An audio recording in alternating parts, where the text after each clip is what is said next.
Hello বন্ধুরা, নতুন একটি ভিডিওতে আপনাদের স্বাগতম। আজ আমি আপনাদের সামনে এমন একটি বিষয় নিয়ে কথা বলবো যে বিষয় সম্পর্কে আমাদের কৌতূহল ও আবেগের কোনো শেষ নেই। চলুন তবে আর দেরি না করে শুরু করা যাক। ভালোবাসা একটি শব্দ, সে কি শুধুই মোহ? পৃথিবীতে সবচেয়ে বেশি গান, কবিতা আর যুদ্ধ হয়েছে যাকে নিয়ে, তার নাম ভালোবাসা। কিন্তু কেন এই অনুভূতি আমাদের পাগল করে তোলে? কেন একজনকে দেখলেই মনে হয় তাকে না পেলে জীবন বৃথা? আজ আমরা ভালোবাসার সেই রহস্যময় পর্দা উন্মোচন করতে যাচ্ছি। আসুন জেনে নেই বিজ্ঞান কি বলে।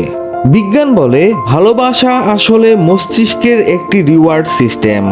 যখন আপনি কারো প্রেমে পড়েন, আপনার মস্তিষ্কে ডোপামিন বা আনন্দের হরমোন এবং অক্সিটোসিন বা আস্থার হরমোন প্লাবিত হয়। এটি অনেকটা নেশার মতো। বিজ্ঞানীরা বলেন, প্রেমে পড়া মস্তিষ্ক আর কোকেনাসক্ত মস্তিষ্কের স্ক্যান রিপোর্ট প্রায় একই। ভালোবাসা কি তাহলে একটি নেশা? তাহলে কেনই বা আমরা প্রেমে পড়ি? মনস্তাত্ত্বিকদের মতে আমরা সাধারণত এমন কাউকে খুঁজি যার গুণাবলী আমাদের অবচেতন মনের ঘাটতিগুলো পূরণ করে। একে বলা হয় লাভ ম্যাপ। বিবর্তনবাদীরা মনে করেন আদিমকালে টিকে থাকা এবং বংশবৃদ্ধির জন্য মানুষের মধ্যে বন্ধন তৈরি হওয়া জরুরি ছিল।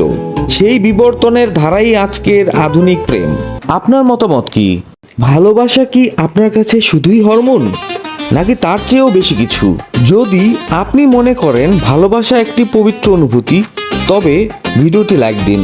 আর আপনার জীবনের প্রথম ভালো লাগার মানুষটির নামের প্রথম অক্ষর কমেন্টে জানান।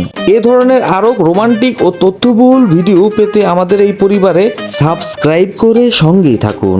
ভালোবাসা কি তবে শুধুই মোহ? প্রেমের প্রথম কয়েক মাসের উত্তেজনা হলো লুস্ট বা মোহ। কিন্তু 3 বছর পরেও যখন আপনি সেই একই মানুষের জন্য নিজেকে ত্যাগ করতে রাজি থাকেন, সেটাই হলো প্রকৃত ভালোবাসা। মোহ আপনাকে সুন্দর চেহারার দিকে টানে, কিন্তু ভালোবাসা আপনাকে সুন্দর একটি হৃদয়ের কাছে আটকে রাখে। জীবনের পূর্ণতা আসে পবিত্র ভালোবাসায়। ভালোবাসা মানে নিখুঁত কাউকে খুঁজে পাওয়া নয়, বরং একজন অসম্পূর্ণ মানুষের সাথে সুন্দর কিছু মুহূর্ত কাটানো। দিন শেষে ভালোবাসা কোনো শব্দ নয়, ভালোবাসা একটি কাজ যা আমরা প্রতিদিন আমাদের প্রিয় মানুষের জন্য করি। আপনি কি আমার সাথে একমত? কমেন্টে জানান। আজ এই পর্যন্তই, দেখা হচ্ছে পরবর্তী ভিডিওতে। সেই পর্যন্ত stay safe, stay with me.